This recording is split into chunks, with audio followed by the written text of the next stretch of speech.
84 of One Man's Opinion. Today I am talking about Mischief Productions' new outrageous comedy, Peter Pan Goes Wrong, written by Henry Lewis, Jonathan Sayer, and Henry Shields, directed by Adam Meggido, running through July 9th at Ethel Barrymore Theater at 243 West 47th Street in New York City. Welcome to the Cornley Polytechnic Drama Society's Christmas production of J.M. Barrie's classic Peter Pan.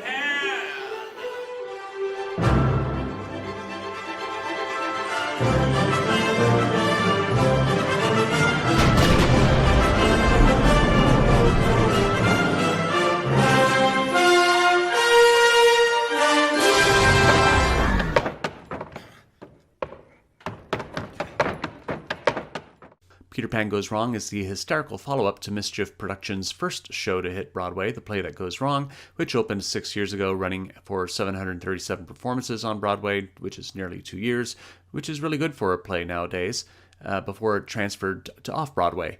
Like its predecessor, Peter Pan Goes Wrong follows the fictional Cornley Polytechnic Drama Society as they attempt to present a play, in this case, J.M. Barrie's Peter Pan. In the ultimate expression of Murphy's Law, anything that can go wrong with the production does, mostly to hilarious results. People who saw The Play That Goes Wrong will find many similar beats: set pieces falling apart, props not working properly, people suffering from severe injury, and so forth. What makes Mischief Productions' shows so much fun for me, though, is the determination of the characters to embrace another old adage, the show must go on. In spite of all the problems that occur, the dedication of the characters to keep pushing forward like Rocky Balboa against Apollo Creed is both laudable and laughable. Like The Play That Goes Wrong, Peter Pan Goes Wrong is presented like a play within a play. The characters are credited for the roles of the actors playing the characters in Peter Pan. For example, Henry Shields is credited as Chris, and Chris plays George Darling and Captain Hook in Peter Pan. What I like more about Peter Pan Goes Wrong than The Play That Goes Wrong is that the characters have more of a narrative for themselves beyond just being in a play that goes horribly wrong. Sandra Wilkinson, played by Charlie Russell, who plays Wendy, is romantically involved with Jonathan Harris, played by Greg Tannehill, who plays Peter Pan.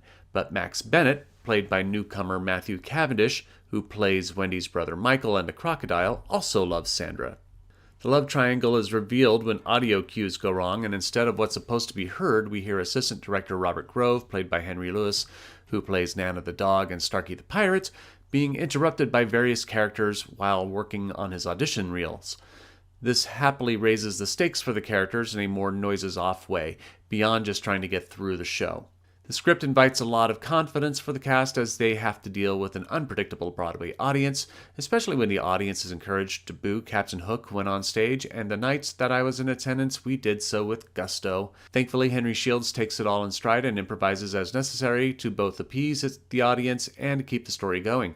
The novelty of having Neil Patrick Harris in the production, for the time being, is delightful. He plays the role of Francis Beaumont, the narrator, with appropriate enthusiasm, and it is quite apparent he is having the greatest time being in this production.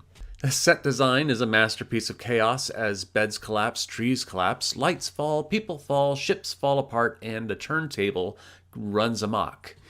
For those who saw The Play That Goes Wrong, you'll see a lot of familiar faces. 6 of the original 8 cast members have returned from the previous production, and all playing the same characters from the previous show.